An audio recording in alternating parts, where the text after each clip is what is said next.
जी आम सरकार लोकंकर सरकार गोटे वर्ष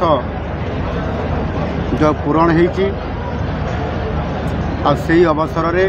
गोटे वर्ष पूर्ति पालन कर आम सरकार एवं से ओडिशार जनसाधारण को वार्ता देवाई लागू होइतिबा समस्त योजनार कार्यान्वयन उपरे अधिक दृष्टि आकर्षण करिबा पाई एवं आगामी दिन में समृद्ध ओडिशा गठन करिवार जो स्वप्न अच्छी आम सरकार 2047 विकसित भारत गठन हम और ओडिशा ता नेतृत्व नब डबल इंजिन सरकार नेतृत्व में जो सरकार चली से विशेष करके माननीय प्रधानमंत्री नरेंद्र मोदी जी समाजर चारोटी वर्ग को चारोटी जाति को गुरुत्व देइछन्ति आउ जो गरीब लोक मान को गुरुत्व देइछन्ति से गरीब लोक मान भितर आदिवासी मानकर भूमिका आज अधिक अच्छी सेमानकर जीवन जीविका सहित भित्तिभूमि आज नाही कहले चले से क्षेत्र में आदिवासी मानकर एक शक्ति समावेश ये सरकार रे आदिवासी को गुरुत्व दिया जाउछि। आज आदिवासी को सरकार मुख्य सेवक हिसाब से दायित्व दि जाइछि। आज अनेक आदिवासी विधायक मान को आज मंत्रिमंडल में सामिल करा जाइछि एवं विशेष करके आदिवासी मानकर विकास सेमानकर शिक्षा स्वास्थ्य सामाजिक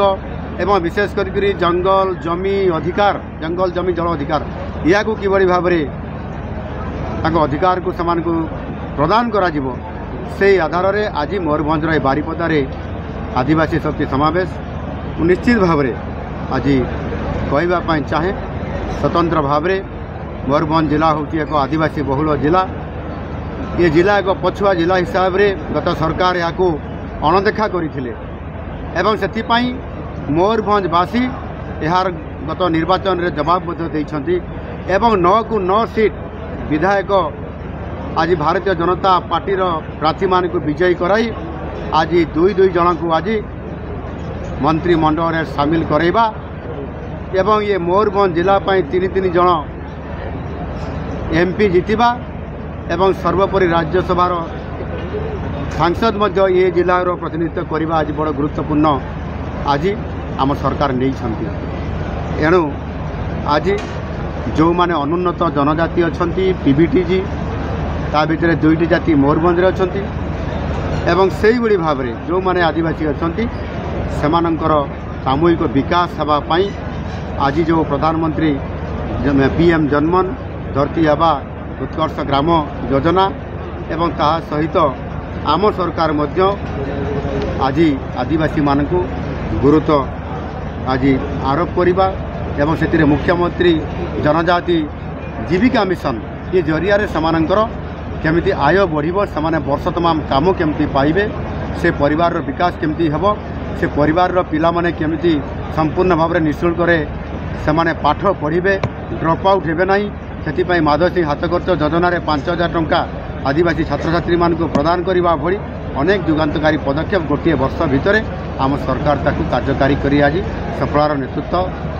सफलतार नेतृत्व जाहिर कर से अवसर में आज मयूरभंज जिला रे आदिवासी को गुरुत्व देवा